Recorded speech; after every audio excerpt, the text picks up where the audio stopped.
Тем временем в компании «Алроса» выявили лучшего машиниста карьерного самосвала. Провели конкурс профмастерства. Уже в 7-й раз его организацией занимались профсоюз «Профалмаз» и Центр подготовки кадров. Какие задания выпали на долю участников и кто стал обладателем главного приза в 100 тысяч рублей, узнавали наши коллеги. Знать на зубок теорию и мастерски выполнить практическое задание. Только так можно было победить в соревнованиях. На этот раз они собрали 11 профессионалов с Мирнинской, Нюрбинской, Удачнинской и Айхальской площадок «Алроса». На самом деле практическое задание, в принципе, не должно было каких-то проблем вызывать для участников, потому что они выполняют эту работу каждый день на своем рабочем месте. Соответственно, особых проблем не должно было.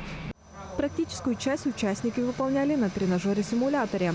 Машинистам дали задание перевести и погрузить горную массу, при этом выполняя фигурное вождение. Виртуальной площадкой выбрали Нюрбинский горно-обогатительный комбинат. 3D-модель вахтового поселка Накын была максимально приближена к реальности, вплоть до каждого подъема и спуска.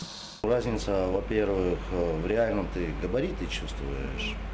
Здесь все-таки тренажер полностью не отображает габариты машины, потому что, видать, специфика самой панорамы.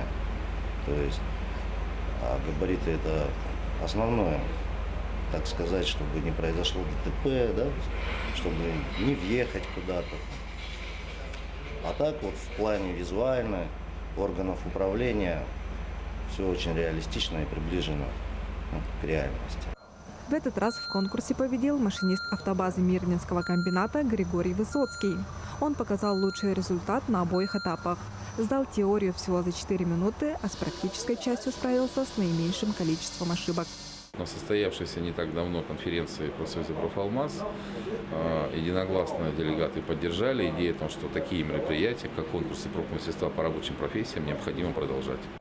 Лучший машинист Григорий Высоцкий получил за первое место 100 тысяч рублей.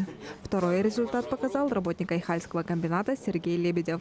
И замкнул тройку призеров Максим Бочков, машинист Мирнинской площадки. Анна Винокурова, Виктория Бреус, Алексей Меркулин, Артур Голиков, телеканал «Алмазный край».